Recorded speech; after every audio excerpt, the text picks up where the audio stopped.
Good morning. My name is Douglas Griffin. This is my Sunday school class on March the 3rd of 2024. We're in the book of Leviticus, interesting book. Um, we're in the 18th chapter. This is part two of probably a three-part lesson on just the 18th chapter because it's probably the most referenced. There are people who are not saved, who are not Christian, who are not Jewish. They reference Leviticus 18. They don't even know they're referencing it, Leviticus 18, but doesn't your Bible say this is a sin? Anyway, so some of our more controversial sins are in chapter 18. Good morning, Tammy. Um, so I want to dive right in. Well, I'd like to, but that would require me. There it is. Okay. So Leviticus chapter 18, verse 12. It says, Then the Lord spoke to Moses, saying, No, I'm making that up. Verse 1, Leviticus 18, verse 1. I just want to, because God sets up what the chapter is about. And he didn't have chapters, but he sets up, here's what this section is about. Then spoke the Lord to Moses, saying, Speak to the children of Israel and say to them, I am the Lord your God. Now, why does he have to do that? Why does he have to remind them? Because you don't often come home to your children. Well, but you might, okay, right. So you don't come home and say, hey, I'm your mom, I'm your dad, unless you need to clarify the hierarchy. Uh, I'm your mother. That means they did something wrong, right? So if God's saying, I'm the Lord your God, he's correcting something, an attitude problem that he senses a tone and he needs it corrected. So in Exodus chapter 32, it says, Now when the people saw that Moses had delayed, Exodus 32, verse 1. Now when the people saw that Moses had delayed coming down from the mountain, the people gathered to Aaron and said to him, Come and make us gods that shall go before us. As for this Moses, the man who brought us up out of the land of Egypt, we don't know what has become of him. So make us some gods that will go before us. And make us their images, make us some representation of those gods, please, so we can go back to Egypt. And that's what God's having to say. I'm the Lord your God. I'm the. In fact, those aren't really gods. They fooled you all this time. Their priests have fooled you into thinking these are gods. They're not gods. Hello, I'm working here. I'm the Lord your God, right? But they've had 200 years of opposite teaching. Again, their fault. Just going to keep on emphasizing. They chose to stay. When Joseph was able to feed them to keep them alive, the family moved down. Once the famine was over, they should have moved back. Several years later, they did. They went back and they buried the patriarch Jacob, and then they came right back to Egypt. Their choice. So there's a punishment for that because God said several times, I'm giving you this land, I'm giving you this land, I'm giving you this land, talking about the land of Israel. And they, we want to go back to Egypt. So 200 years they're in Egypt learning those ways, learning their gods. And Exodus, so that's why they were so quick. They had just meeting this God. They'd known this God for a week of plagues and all sorts of stuff. And again, every single plague God chose was an attack on the gods of Egypt, the so-called gods of Egypt. Every single plague, they worshiped the river, they worshiped the this, the that. And so God would attack to see they aren't God. See how I'm winning? That's because they don't exist. Did that help? Did the children of Israel go, wow, no, no. In their mind, he was just a number one of those other gods. And now that they were out in the wilderness, he had disappeared. So let's go back to the gods that we know, because they're waiting for us in Egypt, and they're real. And because they so firmly believed that these gods were real and the practices that they had seen happen for 200 years were real, real things you needed to do to appease these gods, these Egyptian gods, God had to be very explicit in the book of Leviticus. Don't do what they did as far as worshiping those gods. Exodus chapter 34, verse 10. After Moses came back down and saw that they had made a golden calf ready to go back, another figure that they worship, he says, behold, I'm making a covenant. Exodus chapter 34, verse 10. Before all your people, I will do marvels such as have not been done in all the earth, nor in any nation. I'm going to do things that they've never seen before, because since these gods weren't real in Egypt, they weren't able to do amazing things. But the people thought they were real. He says, but I'm going to blow their minds. I'm going to do marvels you've never seen.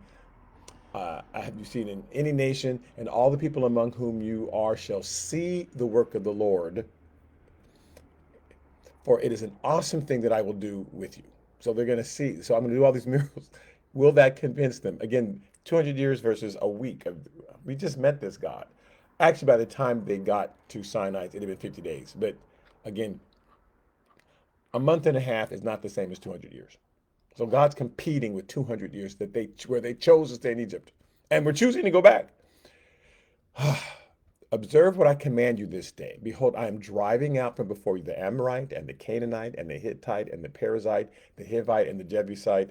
So when you go into the land that I gave you, when I go to Israel, I'm going to drive those people out before you. It's an amazing thing you'll see.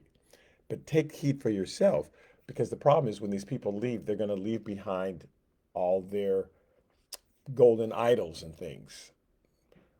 These huge statues, these huge temples, all the stuff that they built, these altars, you're going to see them everywhere because people were extremely religious. They weren't worshiping the one true God, but they were worshiping gods all the time because they wanted their crops to grow. They wanted the water to not kill them. They wanted the rain. They worshiped constantly because that's all they had. Had no television, had no magazine, didn't have any great books. So they only had their stories about their gods, which is why people love Roman literature, Greek literature, because they have all these incredible fun stories about gods. Now we know they're not real, but they're fun stories. But they thought they were real, and the Greek mythology, Roman mythology, very elaborate, because that's all they taught. Those were their stories. Those were their books. So this is very entrenched. He says, when I drive them out, you're going to see all their altars, you're going to see all their temples, you're going to see all their. Don't touch them. Take heed for yourself, lest you make a covenant with the inhabitants of the land where you're going, lest there be a snare in your midst. But you shall destroy their altars, break their sacred pillars, cut down their wooden images. For you shall worship no other God. For the Lord, whose name is jealous, that's my name, jealous, is a jealous God. I won't like it if you give them all your attention. Where you're going, let alone letting go of the stuff from your past. Lest you make a covenant with the inhabitants of the land and they play the harlot with their gods and make sacrifices to their gods, and one of them invites you to eat of his sacrifice. Yeah, come over here. You're going to be entrenched. You're going to be pulled in. And you take of his daughters for your sons, and his daughters play the harlot with their gods, and make your sons play the harlot with their gods. And that's specifically talking about the Kadesh and the Kadeshah, the temple prostitutes. Like literally, as we know, they people were set up, whether men or women. You have sexual relationships with that representative of that god, and that way you've pleased that god. And it was a thing. It was a 24-hour a day thing. Go to anytime you want to go into the temple, go into the tabernacle, there they are, whether it's a woman or a man. It was to appease that god. So lest they take of your daughters and your sons, and his daughters play the harlot with their gods, and make your sons play the harlot with their gods. You shall make no molded gods for yourself. Do not do this. I'm the Lord your God. Okay, back to Leviticus. So that's why he says, I'm the Lord your God. Leviticus chapter 18, verse 3. According to the doings of the land of Egypt, where you dwelt, you shall not do. Don't do what they did. So when you hear Leviticus taught or quoted, hopefully they tell you what they did in Egypt, because that's what he's referring to. That's what they know. Don't do what they did. Well, what did they do? Well, we got to know. And according to the doings of the land of Canaan, where you're going, don't do. So what did they do? Nor shall you walk in their ordinance. You shall observe my judgment and keep my ordinance to walk in them. I'm the Lord your God. I have to keep saying that. You shall therefore keep my statutes and my judgments, which if a man does, he shall live by them. I am the Lord. So he's about to go on and list the stuff that they did. That's what Leviticus is. I want you to worship me in this way. Don't worship me in that way. And it's every sin they bring up has a twofold. It's either an act of worship that the other people do, or a way they treat their neighbors. That's what the Ten Commandments is. Here's how you worship. The first five commandments is how you worship God. Some people say it's four and six. So I'll say the first four commandments, the last six commandments. Here's how you treat your neighbor. I want this to be in writing so that you don't do what those other gods do. I mean, those other nations do. But it's not covering every single sin. I've tried to explain that before. It's specifically covering behaviors that that is not excusing every other sin. But when you see this list, it's not a list of here are the top sins that bug me. These are the sins that are going to pull you away. Because if you worship another God, I will have to destroy you. That is a rejection of me. And that's the sin that gets you put in hell. Worshiping another God as opposed to me. Treating your neighbor horribly and killing your neighbor, stealing from your neighbor. These will have grave consequences because the way that I ask you to be priest is how you treat your neighbor. If you believe me, you'll treat your neighbor a certain way. That's why the Bible says, how can you say you love the Lord your God and yet who you've never seen, and yet you hate your neighbor who you've seen every day? If you're treating your neighbor a certain way, you are hating God. That's how he looks at it, because you don't believe my word. And I cannot use you to bring those people into me if you're stealing from them, if you're killing them.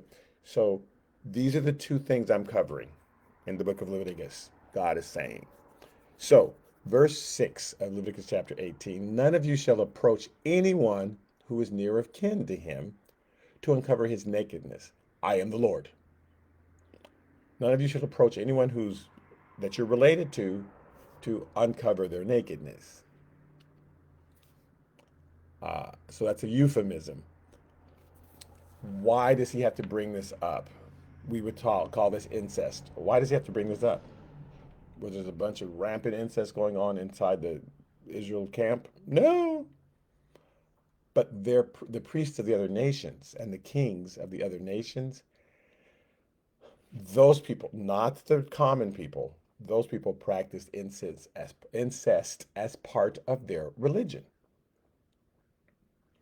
because they believed they were divine, and they wanted to, and that it was unnatural to have marriages with the common folk. We are from God, and so we can't have contact with you, so we have to have contact with each other. That keeps our royal blood pure. So many royal Egyptians entered into brother-sister royal marriages to emulate the practice of Osiris and Isis. Osiris and Isis are two Egyptian deities who were siblings married to each other. They're going to have the same thing in Roman culture, Greek culture, Babylonian culture, all around. Their gods intermarried.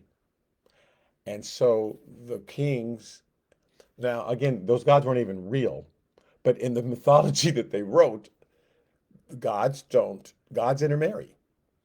They don't come down and touch human beings in their mythology, right? So we can't do it either. We must stay pure because we come from the gods. We're their offspring. So Osiris and Isis were two Egyptian siblings who were married to each other. And Osiris was the most important god in Egyptian religion, and he married his sister. So that's what we should do. Um,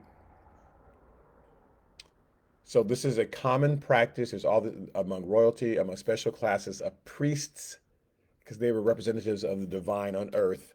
This is not anything that the common Egyptian person was doing at all. Just right. And so he's telling our priests in the book of Leviticus, don't do what they do. Even when you have kings eventually down the road, and he would warn them, when you're going to have a king, here's what's going to be the problem. Don't do what they do. Because they think, again, that's what they've seen for 200 years. So I've got to write it down specifically. And he's looking at now here's what I want to get into eventually. He's looking at now incest happened several times in the Old Testament among the Jews, God's chosen people to represent his spirit on this earth. So I know that it happened, and yet God says don't do it. So why did God allow it to happen if he said don't do it? We got to check this out. And I just want to have a general principle here. In Romans chapter 3, verse 21, it says, now the righteousness of God apart from the law is revealed. So I'm writing the law and saying, don't do these things. Doing these things do not send you to hell. Doing things might be a gateway drug that will lead you to reject salvation, but the act itself doesn't send you to hell.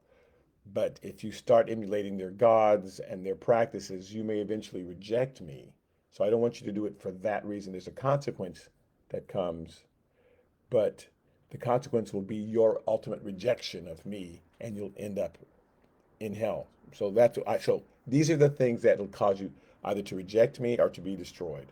Because how you treat your neighbor, I'm going to destroy you if you are slaughtering your neighbor, raping your neighbor. But you're going to reject me if you start worshiping other gods. So let me be real clear. I'm trying to save you, keep you alive. But the law was not a means of salvation. It wasn't, if you do these things, you're going to go to hell if you don't do this. Because there's no way to be saved under the law. Any sin that remains on us causes us to not be able to eventually, eternally be in God's presence. So that's why God sent his son, Jesus, God, his representative. God came himself in the form of a man and fulfilled the law, because no one can fulfill the law except for the sinless one, so that he can stand spotless before God. And then when God looks at us, he sees we've been cleansed by his blood, the shedding of his blood. So when we stand before God, we are looking spotless, but we don't have our own righteousness. We have his righteousness.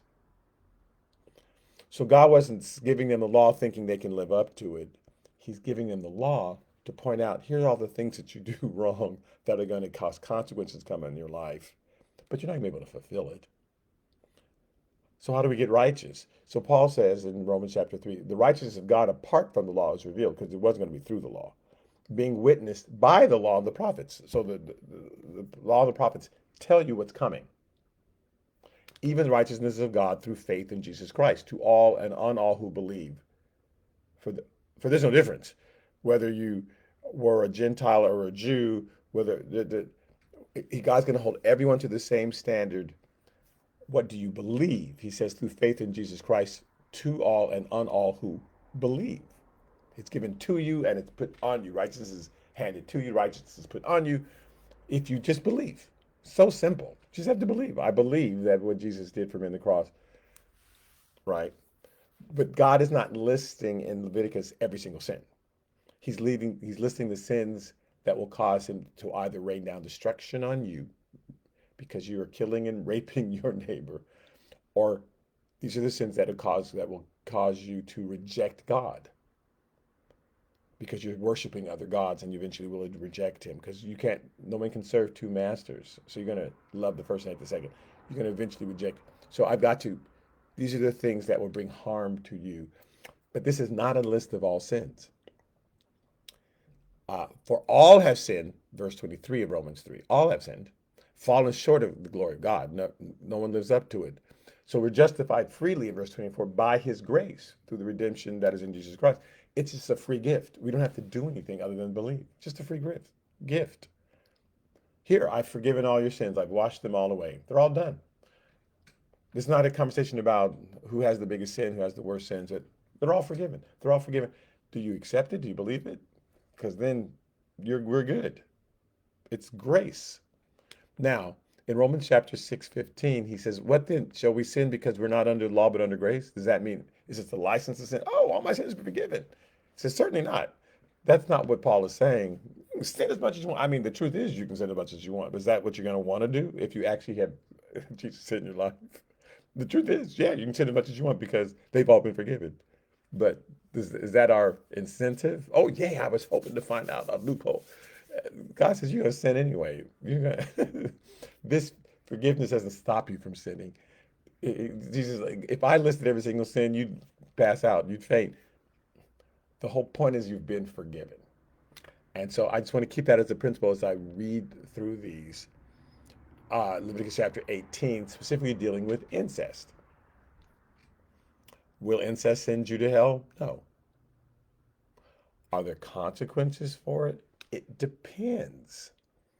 And God is saying, I'm going to give you consequences that are pretty fierce if you're doing it as a rejection of me, or if you're doing it to plague your neighbor somehow. Now, so Leviticus chapter 18, verse 7. The nakedness of your father or the nakedness of your mother you should not uncover. Again, that means sexual relationships. So don't uncover their nakedness. Of your mother and father. For us, like, yeah, that's a no-brainer. She is your mother. You shall not uncover her nakedness. Okay, I wouldn't ever do. And yet, in the Bible, that's happened. I went in Genesis chapter 19. God has just destroyed Sodom and Gomorrah, even though we don't see an account of what was going on in Gomorrah. We know he destroyed both of those. But he tells us about what happened in Sodom, and Lot and his family are the only ones to escape. Lot's children have grown up in Sodom and have seen nothing else. They've been nowhere else in the world. They didn't take a student-led visa to China and visit. They've only been there. They don't know what else exists in the world, except for their sister city, Gomorrah, which was also killed.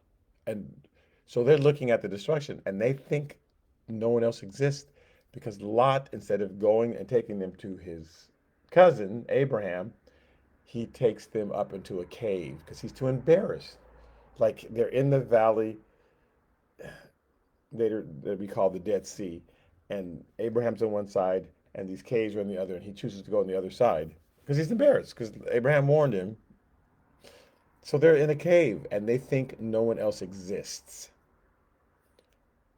Because God looks at why you're doing the sin, because everything's a sin. He doesn't even write it all down.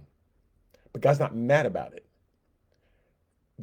A trespass means God has drawn a line and you've trespassed over it. God draws all kinds of lines, and whether you know about the line or not, it's still a trespass. That's why on the Day of Atonement, God had them, blood was shed and taken into the Holy of Holies for all the sins they had no idea about. God says, don't even worry about it. There's 1,000 things you do every day. Once I write my law in your heart, I'll be able to steer you from those things. But I'm not trying to get you to memorize 500,000 different don'ts. But God draws lines around all sorts of stuff. We're still responsible for them. So whether you know this is, but God is looking at your reason for doing the sin. And therefore, consequences are multiplied based on that. I'm not going to give them consequences for, I'm not going to give them severe consequences for that, what they just did. Yeah, I ate 5 pieces of pie.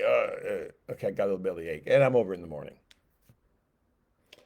But if I sneak over to my neighbor's house and stab them and eat their food, I might give you food poisoning because that's not the same as, oh, I accidentally overate. So the consequences for that, I may be, well, hopefully I'll be in jail. Okay. If I do all that, that's a bit much. But I'm just saying, God determines the consequences because he's looking at why did you do that? Was that an accident? Was that inadvertent? That was the difference between Eve's sin and Adam's sin. Eve actually was deceived, not because she's a woman, she was deceived. The point is she was deceived. It could have been the other way around, and Adam could have been deceived, and Eve could have been standing there. And then he would have said, well, Adam was deceived, and Eve.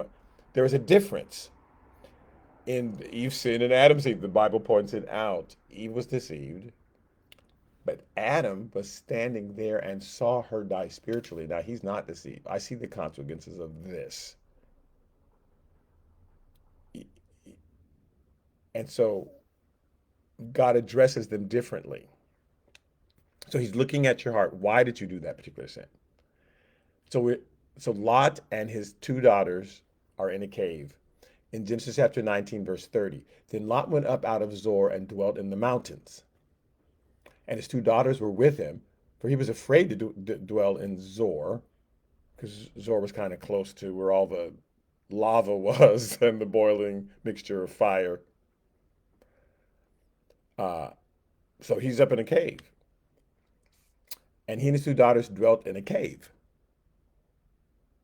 Okay. And the firstborn said to the younger, our father is old, and there is no man on the earth to come into us, as is the custom of all the earth. I mean, everywhere on earth of which they knew little, you eventually get married and have children, and your lineage keeps going. But there's no one else on earth. We're the only people left. So come, verse 32, let us make our father drink wine, and we will lie with him that we may preserve the lineage of our father. Now, right or wrong, God, yeah, wrong. That's not the question. Why did you do it? What are you thinking when you do the sin? Because God mediates the consequences accordingly because he looks at your heart. Verse 37, the firstborn, because there's two daughters, the firstborn bore a son and called his name Moab, for he's the father of the Moabites to this day. And the younger, she also bore a son and called his name Ben-Achmin, son of Ami, for he's the father of the people of Ammon to this day. So God has just destroyed Sodom and Gomorrah, yet he doesn't stop them from doing this. He doesn't destroy them. Because we've read stories where, like with Tamar and others, God instantly just killed that person because what they're doing was so horrible. And I'm not saying instant is horrible, but apparently God, who was on a roll that day, he could have just let me strike you down. God has no problem striking somebody down, but I'm not going to give him those kind of consequences. In fact, they became the parents of a whole people group, the Moabites and the Ammonites. They survived for hundreds and hundreds of years. Why would God allow from incest to huge groups of people to grow? Because God allows sin all the time. We're like, everything we do is a sin, but he's looking at why they did it. Because we're going to run into some examples of incest in the Bible where God, like, okay, this is going to be a problem. I'm not saying it's not a problem. He's looking at these, so there's not instant consequences. They didn't blow up. Their kids didn't die. David and Bathsheba. By the time David got to Bathsheba, he has 8 wives. And God's looking at his heart, and all that is, we would call sin. You have 8 wives. But that's the culture of the day. David's not doing it to mock God. He's not doing it to hate his neighbor until he got to Bathsheba. Then he was hating his neighbor. Then he looks at his neighbor's wife and says, I want her. And I'm going to get her husband killed. And so he makes sure that her husband is killed in battle, and then he takes her and sleeps with her, and their child dies soon after it was born. And Nathan Prophet comes to him and says, here's why. You had so much, you already have 8 wives. This man, that's all he had. And you didn't need to take his wife. You have 8 wives. So there has to be a consequence because I'm looking at why you did it. I know why you got wife one and wife two and wife three and wife four. And they weren't married at the time that you, but this person was. So there's a bigger consequences. So you see, God, two people can do the same thing. And God will say, but I know why you did that. That's why two people can go to the temple to pray. And God says, I know why you're praying. You actually want forgiveness, and you're praying in order to prove how righteous you are in front of everybody. So, consequences. Okay, so uh, Leviticus 8:18. I'm not going to take this much time with every single verse. The nakedness of your father's wife. Your father's wife. So that's your stepmother. So first I dealt with mother and father. Don't uncover their nakedness. Right, don't uncover their nakedness. This is not a, and so therefore, incest is okay. I want to clarify the Bible. That's not what I'm saying. I just want to clarify why sometimes there were consequences and sometimes there weren't. I just want to clarify everything's a sin. So why sometimes in the Bible were there consequences and times there weren't. I'm just saying that's not everything. I didn't brush my teeth for 4 minutes. I should have done it for 7 minutes. Uh, God would have done it for 7 minutes. That was it. He's not mad at me for that. God, that's why Jesus went to the cross. Like you're not even able to keep up with all the things that are sin. But do you thank him every day? Thank you, Jesus, I'm covered by your blood. That's my day of atonement. So all the things I do, whether I did or didn't do, whatever I did, that's why Jesus said, when you pray, pray this way. Forgive us our debts as we've got our trespasses. Because our trespasses, the things where we crossed the line that you've drawn. He didn't say name them all one by one. So the question is not whether or not something's a sin or not. I'm not saying, so therefore, if it's forgiven, go do it. That's why I quoted from the Romans. So should we sin that grace may abound? No, I'm not saying that. I'm just saying, I just want to study because it's a matter of consequences. I want us to know that something else that somebody else did that they got away with, you may not be able to get away with it because of why you are doing it. The nakedness of your father's wife you should not uncover. It's your father's nakedness, your father's, what, your stepmother. In Genesis chapter 35, verse 22, and it happened that when Israel dwelt in the land, Israel being Jacob, that when he left one day to go on run some errands, that Reuben, his son, went and lay with Bilhah, his father's concubine, and Israel, and he heard about it. Reuben went and lay with Bilhah, his father's, his stepmother. And here's the consequences. In Genesis chapter 49, now Israel didn't say anything because Israel, Jacob, he had his own problems. But anyway, he finally says something on his deathbed. In Genesis 49, verse 3, Reuben, you are my firstborn, my might, and the beginning of my strength. You were my first child. Excellency of dignity and the excellency of power. You have so much potential. But verse 4, you're unstable as water, though.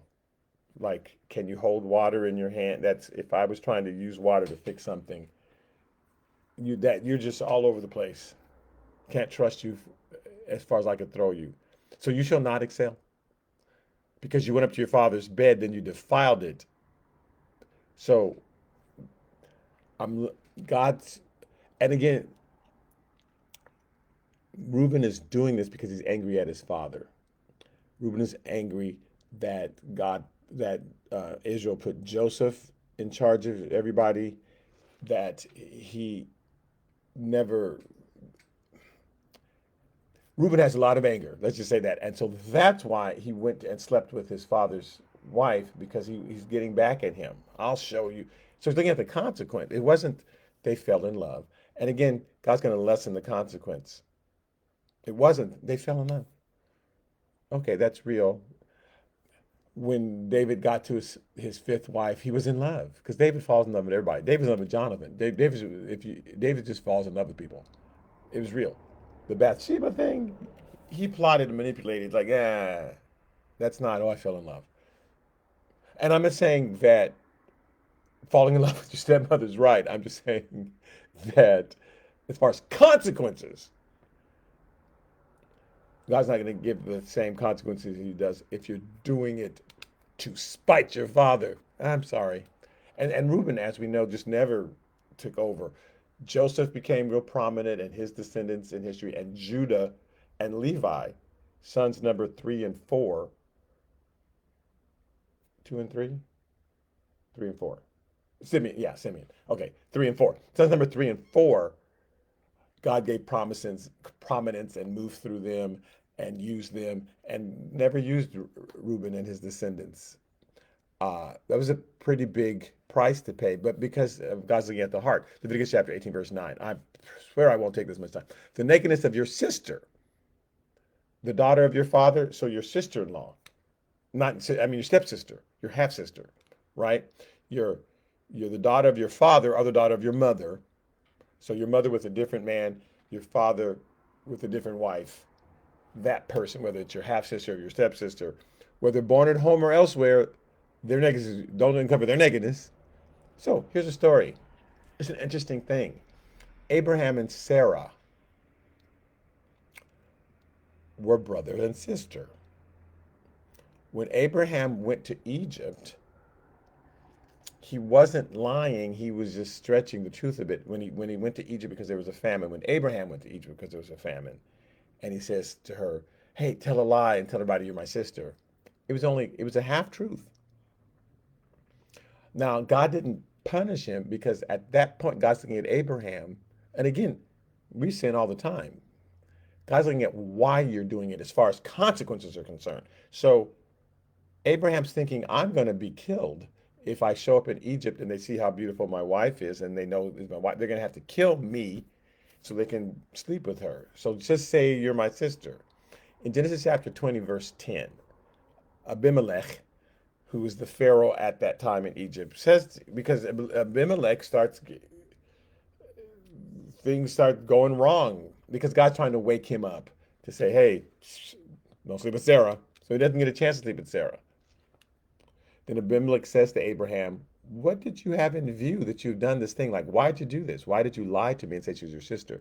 And Abraham said, because I thought surely the fear of God is not in this place. I think none of you people, you don't worship God. You don't have any moral standards. So you might do anything crazy and they will kill me on account of my wife. But indeed, she is truly my sister. She is the daughter of my father to another woman, but not the daughter of my actual mother. And she became my wife. Now, this is the father of the Jewish nation. Abraham is married to his sister, stepsister, and the Jewish nation comes from that. And yet, God has this law: don't uncover the nakedness of your sister in-law. I'm not keep saying in-law. In-law comes later, but and yet he founded the Jewish nation on this because he knows where people are at. It's why did Abraham marry his sister, stepsister, or half-sister? Okay, verse 13, I'm sorry. And it came to pass in Genesis 20, came to pass when God caused me to wander from my father's house, that I said to her, this is your kindness that you should do for me. In every place, wherever we go, say of me, he's my brother. Because I don't know where God is sending us. But all around us are heathen people. My own family makes idols. Abraham's father made idols and sold them. It was their thing. They're in the Babylonian Empire. They're worshiping all sorts of God. And Abraham's trying to find that woman who he could trust, who would believe in this God that had spoken to him. This God spoke to him and said, hey, I want you to go somewhere. Who's that person that I'm going to be able to walk with through this journey? Her. I know that. Her I know. So God is looking at why Abraham picked Sarah and doesn't give consequences for it. It's wrong. But that, like I said, everything is wrong. You had five pancakes instead of three. You crossed the line that God drew for you. And you might have a stomachache or you may not. But a stomachache is not the same as these consequences, right? So yeah, it was wrong. I'm not saying it was right. But God's looking at why he did it. So he doesn't put, he in fact forms, the nation comes from that. It's so horrible and egregious. It's wrong. But as far as consequences, as far as God stopping you, and I'm going to give you leprosy because you did that. You turned right on a no left, a right turn sign. He's not giving consequences like that. And so, uh, however, let's get another situation. Same situation. David's son. Now again, David has 8 wives when he got to Bathsheba, and then he got married some more. In 2 Samuel verse 13, verse 10, I mean 2 Samuel chapter 13, verse 10. Then Amon said to Tamar. So Amon is one of David's sons. Tamar is another. Here's another Tamar, another daughter from another wife. Absalom is a son from another wife. They're all from different mothers. And God was looking at why David did it. Again, the one that he did that was really shady, I have to let your child die. These others, they all live because David didn't do it for. And again, there's a thousand things we do every day that God does not kill us for. So that doesn't mean, oh, I'm sinless. No, that means God's just merciful. That's all. So he's got all these kids. Amon, Tamar, they are stepbrothers and sisters. Amon says to Tamar, because he's not feeling well, bring the food into my bedroom that I may eat from your hand. This is 2 Samuel 13:10. And so Tamar, who's innocent, took the cakes which she had made and brought them to Amon, her brother, in the bedroom. Verse 11. Now, when she brought them to him to eat, he took hold of her and said, come lie with me, my sister. And he knows it's his sister, and he's manipulating her, and he's lying to her in the first place. This wasn't, I'm truly in love with you. But she answered, no, my brother, do not force me. Don't force me, because that was what was happening. For no such thing should be done in Israel. You should not rape someone. And I'm going to say it'd be different if they were in love. Doesn't mean to be right or wrong. I'm not. It would just be different. God's looking at why you're doing it. For no such thing should be done in Israel. Do not do this disgraceful thing. He's looking at why you're doing as far as the consequences he's going to levy. And where could I take my shame if I'm pregnant by my brothers and we're not married? And as for you, you'd be like one of the fools in Israel. Now, therefore, please speak to the king, speak to our father, for he will not withhold me from you. If you want to marry me, let's do this legally. Do not rape me. Do not do this. We're not married. If it's just that important, go talk to the king. And then let's do this legally if you have to do it. However, he would not heed her voice, verse 14. And being stronger than she, he forced her and lay with her. So that's not what happened to Abraham and his sister-in-law, stepsister, his half-sister. He didn't force her. He did. And again, I'm not saying, so this is okay. I'm just saying people are going to sin. People are going to, why sometimes consequences, why sometimes not consequences. So he forced her and he lay with her. Verse 15. Then Ammon hated her exceedingly, so that the hatred with which he hated her was greater than the love with which he had loved her.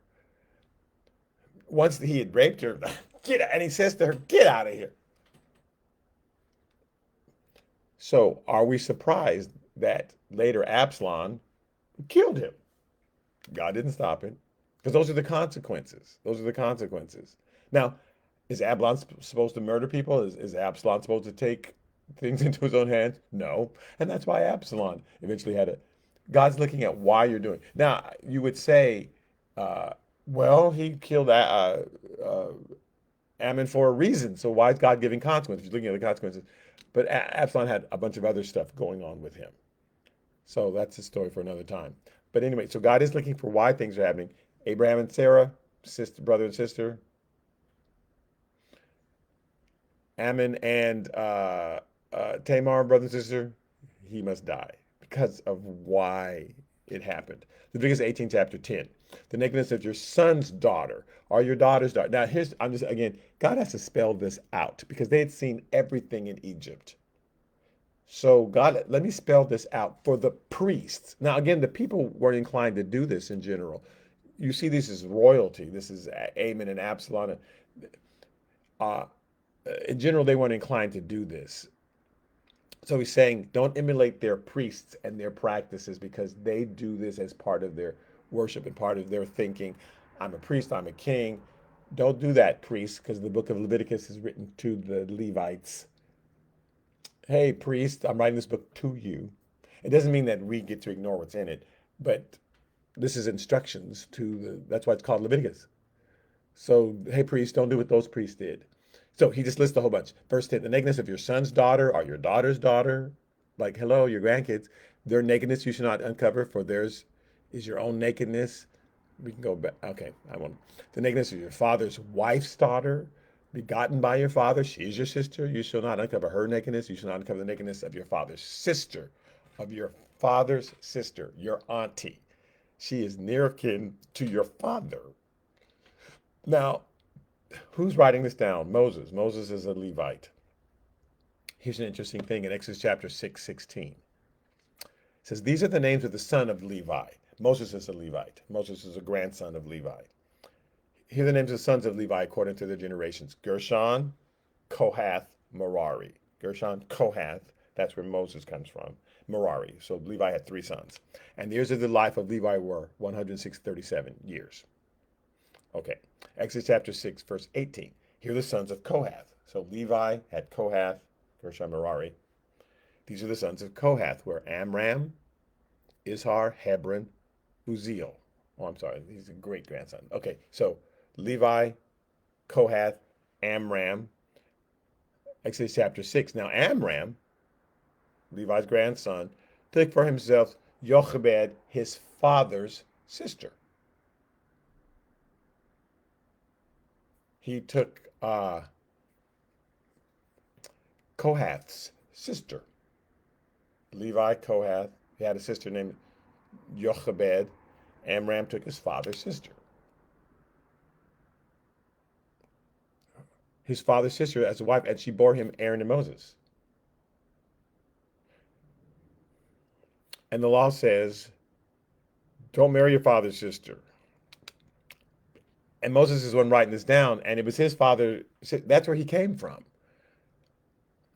Why was there no consequence? Because God's looking at why you did the sin. Did he rape her? Did it? They're in Egypt. They're not wanting to. Well, I was not there. So, but clearly it wasn't a problem. Moses and Aaron came from this union, and I'm not saying it's right. I'm saying because I hope I've said 1,000 times, it's all sin. We're just talking about consequences and no consequences. Why are there consequences? This person dies. This person. God's looking at why you're doing what it is that you're doing. He's looking at your heart. Leviticus 18, verse 13. You shall not uncover the nakedness of your mother's sister, for she's your auntie too. You shall not uncover the nakedness of your father's brother. Don't sleep with your uncle. And it, you should not approach his wife too. She's your even your father's brother's wife. Okay. So he's trying to cover all these kinships things. Now, just starting back. And again, these things were wrong before the law came. And but the Bible says before the law came, righteousness came through faith. Abraham believed God and was counting for righteousness. Righteousness can't come by the law. That's not what the law. If you do all these things just right, you'll be saved. No, first of all, you're not going to do them just right, and that won't give you right. Well, yes, it would. If you could do every single thing, if you could read the mind of God and live a perfect life, yeah, then you're already right. You're fine. Only Jesus did that because Jesus actually could read the mind of God because God was in him. So God's not literally let me write this to see if you can do it. He's saying, let me write this to point out all the wrong things so that you'll know you'll need a savior. I'm because you're going to do these bad things. People were doing the bad things as I was writing the law.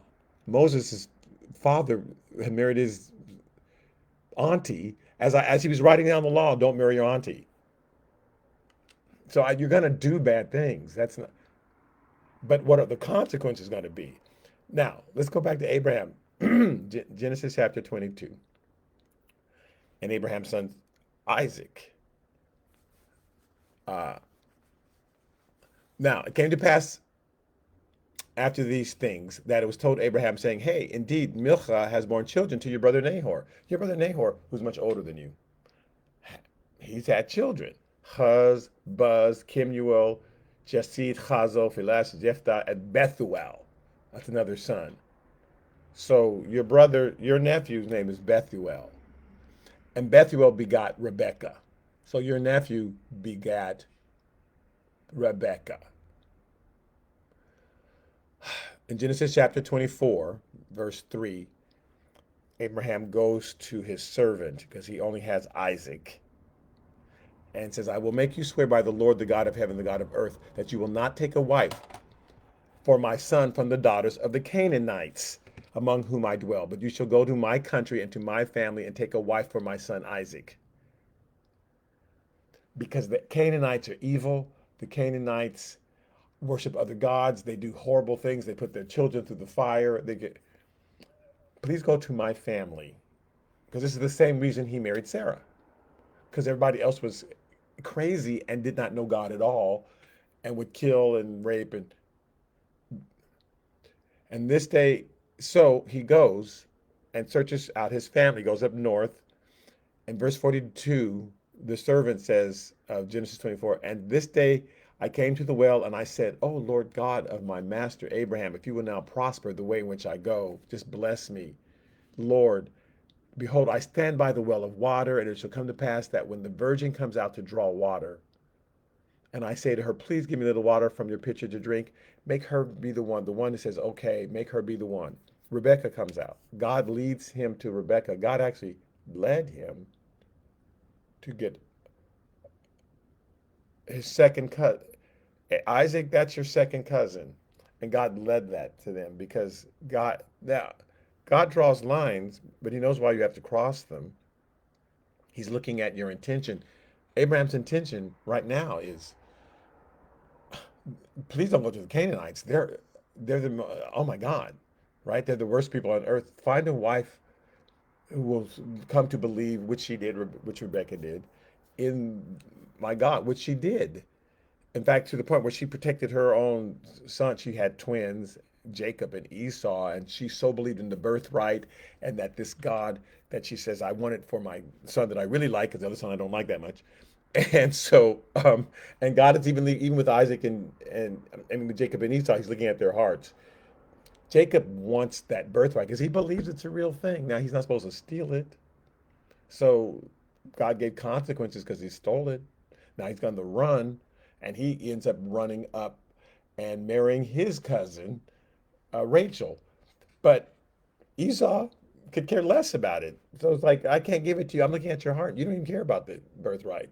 He does. Even though he's doing a right thing for a wrong reason, I'm not gonna. I'll give some consequences because now he's on the run because he didn't trust me. But you're still gonna get it because I'm not expecting everyone to live perfectly. I'm not expecting everyone. I'm expecting you to believe in me and to do your best to do what you believe I'm telling you to do. And I'm not going to give you huge consequences when you cross the line, but I will be looking at your heart. And you may think, but I only crossed the line a little bit. Like Moses said, I hit the rock and said to speak to it. And God says, no, I'm seeing your heart. And you've decided, I don't know what I'm talking about. When I said speak to the rock, you said, God doesn't know what he's talking about.